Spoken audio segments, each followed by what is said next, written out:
YouTube, what is going on? Welcome back to the channel. I'm your host, Mr. Stark. You can call me Stony. Today I'm trying something a little bit different. We're gonna call this Gunsmith ASMR. Basically what I'm gonna do is I'm gonna show you a gun that I built. I'm gonna show you how to use it, how I like it, why it's good, why it's bad, or maybe just why it's great. And then we'll watch some clips together, and then we'll go to the Gunsmith and figure out how to build this thing. So, without further ado, I present to you the M4. Now, obviously, guys, this gun was G8'd in the comp scene. So, what that means is the pros can't even use this gun because it's so good. Literally, they're not even allowed to use it in competition. Now, they use the TAC, or the SCAR, basically, but it's pretty much almost as good. This gun is, I would say, the best assault rifle in the game for multiplayer right now. And, to me, I find myself just leaning on this gun as a crutch when I'm having a bad game. Maybe I'm trying some meme loadouts, or I'm trying a new build that I just don't like, and I just want to slaughter. This gun, every time, just gets me going.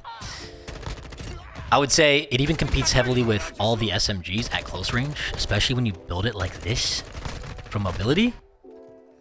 I mean, look, I'm running and gunning like I have a goddamn MP5, but it's an assault rifle, and then you'll see me beam kids across the map. No recoil. There's a lot of like visual bounce with the iron sights, but fear not. This thing is actually shooting pretty goddamn straight. You just pull down a little bit, and you're hitting headies across map. This is El Asilo map. It's a hit or miss, but you definitely need an all-around weapon for this map, unless you just want to camp in the middle. Shotgun. That's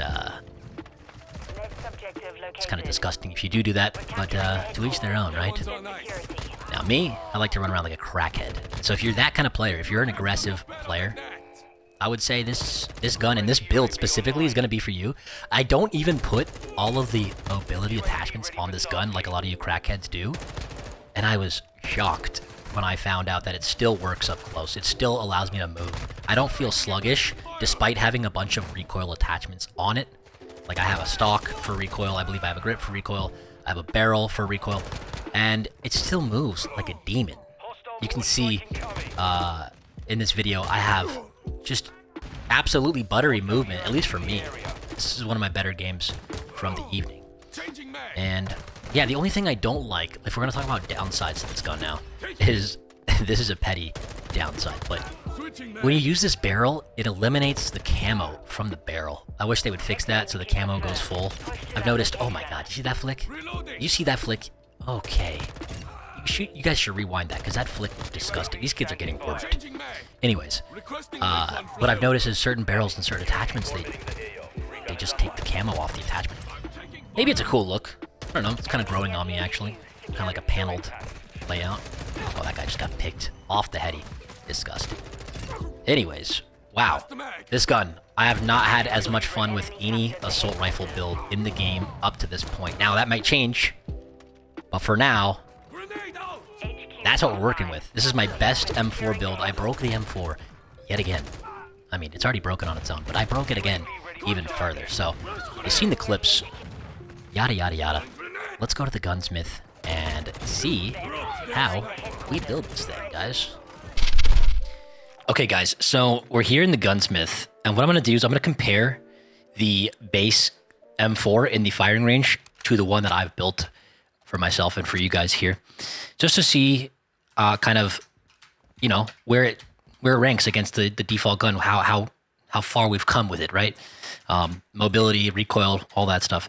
So as you can see, it's pretty snappy, it's pretty fast, and the recoil is, it's kind of already a no recoil gun, but once you get at that longer range, that left and right bounce starts to take a toll on the gun a little bit, if you see what I'm saying. A little bit.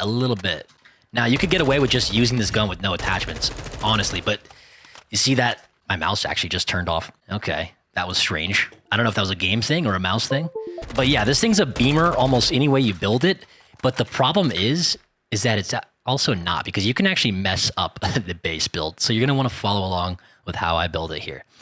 and I have my custom mod. And so here's the Gunsmith, and I'll show you the tuning on it after we check it out in the firing range. Here's the Gunsmith on it. You guys can look at the attachments. X10 rear grip, demo precision elite factory stock, ULV laser, FSS ULV laser, carbine shroud, 14-inch barrel, second tread 40. Probably butchered all those names, whatever.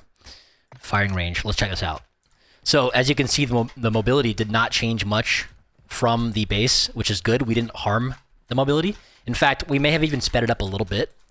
But look at the recoil. Nothing. The left and right recoil is basically eliminated.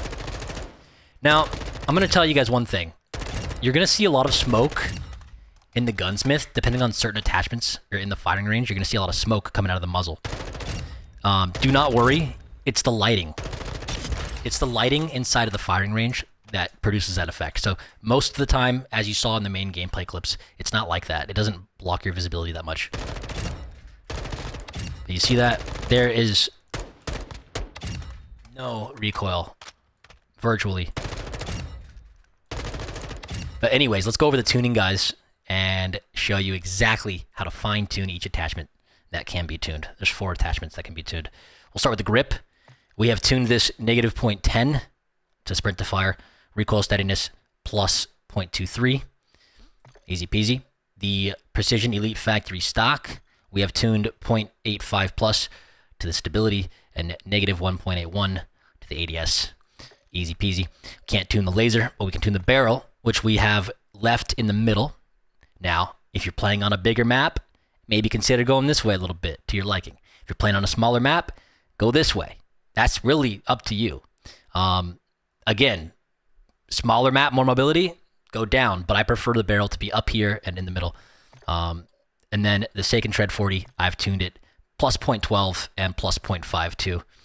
If you guys want me to make a video breaking down how and why I tuned those things like that, by all means, let me know. I just want to keep these videos sweet, easy, light, concise, genuine, but not too in-depth. Just want to make it easy for you guys to get the build and understand a little bit about why I chose these attachments.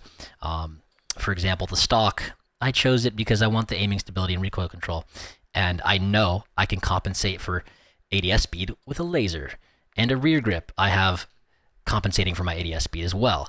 So I kind of balance out these attachments like that. If you want me to go in bigger detail in the next videos as to why I formulate these attachments the way I do, by all means, I will. I'm just going to keep it surface level for this first one. And this has been Gunsmith ASMR. I broke the M4 again. So guys, like, comment, subscribe, notifications on, hit that bell. Comment challenge today is give me your M4 setup, or just tell me if you enjoyed this video or you liked the gun. Or maybe you hate the gun. Or maybe you hate the build. Or maybe you love the build. Who knows? Anyways, I'll see you on the next one, guys. I love you. 3,000.